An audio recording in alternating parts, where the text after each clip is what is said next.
এঁটেল মাটি এবং ফুডলের মিষ্টি দোকান যেটা আছে পূর্ব দিকে মসজিদের সাথে, এই ফুডলের মিষ্টি দোকান থেকে এঁটেল এই পুরো জায়গাটা হচ্ছে আমার জায়গা।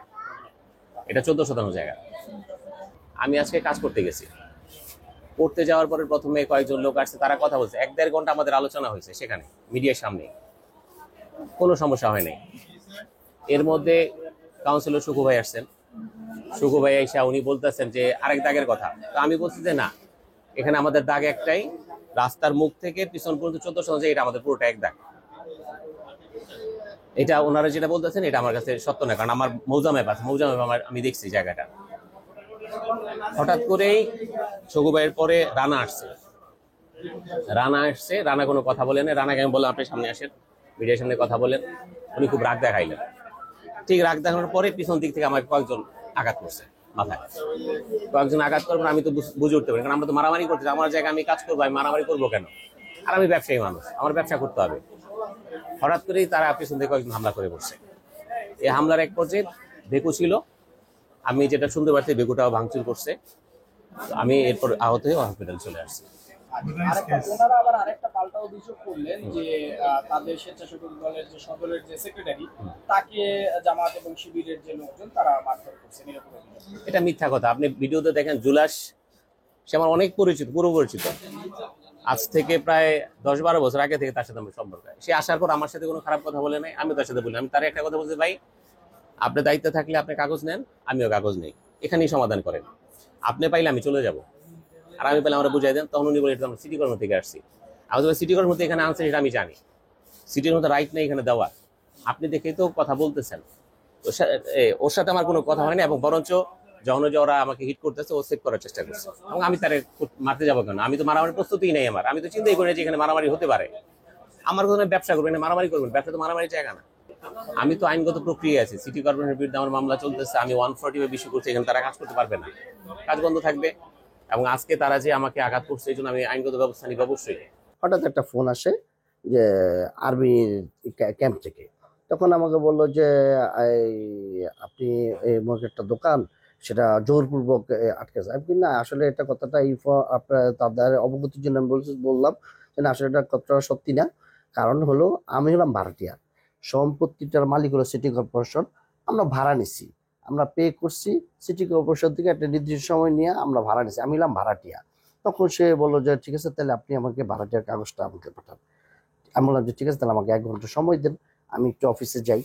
তো এর ভিত্তি 5 মিনিটের ভিত্তি আমি মাত্র অফিসে যাব, এর ভিত্তি আবার শুনতেছি যে এই দোকানের ভিত্তি বেকু লাগা দিছে, ভাঙতেছে। তখন আমি চারদিকে সবাই, রাস্তা অনেক জ্যাম, গাড়ি রেখে আমি অটো দিয়ে আসতে যে সময়, এই সময়ের ভিতরে সে আমার সব বেকু সাটা টাটা ভেঙে ফেলছে, ভিতরে ক্ষতিগ্রস্ত করছে, এবং যে বিল্ডিং এর এই দোকানটার যে বেস পিলার, সেই পিলার গুলো সব ভেঙে ফেলছে বেকু দিয়ে। তখন যে আমাদের লোকজন জিজ্ঞেস করছে যে কি ব্যাপার, আপনি কেন ভাঙছে, কি আসবে? কারণ এটা হলো পুরো হলো একটা মার্কেটটা সিটি কর্পোরেশন। আমি ওখানে অনেকগুলো দোকান আছে, প্রায় 30-35টা দোকান, তার ভিতরে আমি একটা দোকান ভাড়া নিছি, কিন্তু আমার দোকানটা কেন এরকম করা হবে? কারণটা কি? এর ভিতরে আমি যখন যে ওখানে দাঁড়াইলাম, তখন অলরেডি জামাতের লোকজনরা দেখলাম যে জুলাসকে গায়ে হাত তুলছে। তখন আমরা থামানোর চেষ্টা করছি, যত মিডিয়ার লোকজন ছিল। হ্যাঁ, তখন সে আমাদেরকে গায়ে ধাক্কা মেরে বসছে। আমি কি ভাই, এটা কোন জিনিস? এটা তো একটা মব জাস্টিস, একটা মনে দখলদারিত্বের রাজনীতি শুরু করছেন আপনি। আর এখানে তো কোনো রাজনীতি করেছেন না, সে ব্যবসা করবে, ব্যবসা করতে পারে, তার জায়গা তো পিছনে, সামনে না। চাষারা বাগেজান মসজিদের পশ্চিম পাশের প্লটটা, এটা হলো 14 শতাংশ জায়গা। এই জায়গাটা ক্রয় সূত্রে মালিক হচ্ছে ফয়জুর রহমান।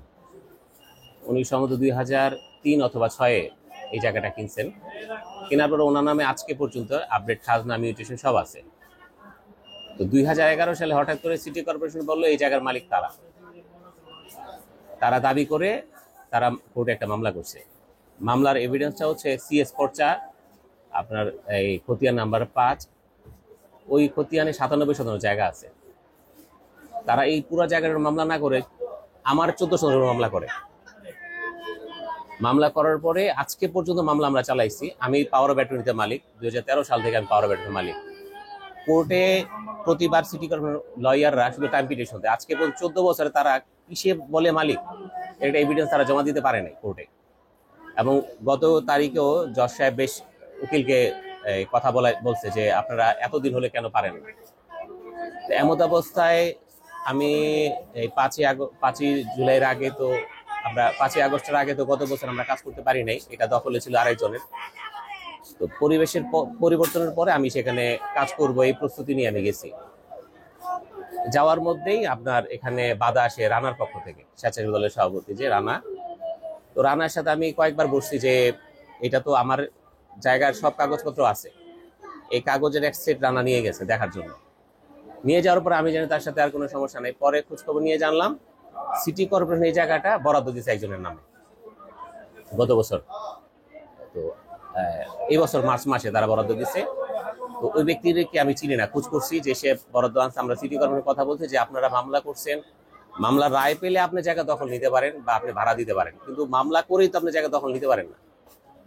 তারা এই জায়গাটা ওই লোকের কাছে বরাদ্দ দেয়, ওই লোক তাকে বরাদ্দ দিচ্ছে 220 স্কোয়ার ফিট। কিন্তু দেখা যাচ্ছে যে এই জায়গাটা আবার রানা বলতেছে রানা ভাড়া নিচ্ছে, নিয়ে তারা এটা বড় করে ঘর উঠাইছে। আজকে সকালে 9:30 পৌনে 10টার দিকে আমার কাছে খবর আসে মার্কেটের, কারণ যেহেতু সিটি কর্পোরেশনের মার্কেট, আমি 4 বারের কাউন্সিলর ছিলাম। আমার কাছে, কারণ এই সমস্ত মার্কেটটা যখন নির্মাণ হয় এবং মার্কেটের দোকানগুলি যখন বরাদ্দ হয়, তখন আমি এই বিষয়ে সব কিছু অবগত। এই মার্কেটের দাগ হলো 481। এই মার্কেটের মধ্যে হামলা করছে। কারা হামলা করছে? যে জোরপূর্বক হামলা করছে, দোকান ভেঙে ফেলায়, মার্কেট ভেঙে ফেলা গেছে। আমি তো স্বাভাবিক, এটা আমার দায়িত্ব, আমার ওখানে যাওয়া। আমি ওখানে গেলাম। আমি ওখানে যাওয়ার পর দেখলাম যে একটা ভেকু অবশ্য পাই নাই, একটা দোকান ক্ষতিগ্রস্ত করে ফেলছে। তা আমি ভদ্রলোক, ওনার নাম সাইদ, আমি ওনাকে জিজ্ঞেস করলাম যে আপনি দোকান ভাঙলেন কেন? আমার পিছনে যাওয়ার রাস্তা দরকার। আমি তাই বলি কি আপনি মার্কেট ভেঙে আপনি রাস্তা নেবেন? আপনাকে কি সিটি কর্পোরেশন দিছে? না, এটা নিয়ে মামলা চলতেছে। আমাকে মামলা চলাকালীন সময় আপনি কি এখানে ভেকু লাগাইতে পারেন? এটা কি মব জাস্টিস?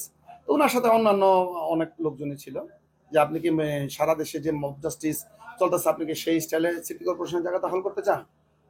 উনি এটা শুধু উত্তর দিতে পারেন। আমি বললাম আপনার কাছে কি কোনো কাগজ আছে কোর্টের, যা এই দোকান উচ্ছেদ করে দোকানের ভিতর দিয়ে আপনি রাস্তা বানায় নেবেন? কেন আপনি দোকান ভাঙলে নিয়ে ক্ষতিগ্রস্ত যে হইলো, এটা ড্যামারেজ কে দিবে?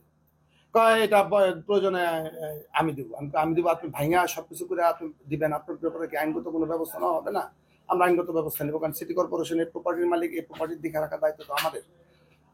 এই হচ্ছে ঘটনা। উনি জোরপূর্বক ভেকু দিয়ে আজকে সকালবেলা এইটা ভাঙছে। তবে এটার ইয়েতে উনি কোনো সুদোত্তর কোনো পেপারস কিছুই দিতে পারেনি।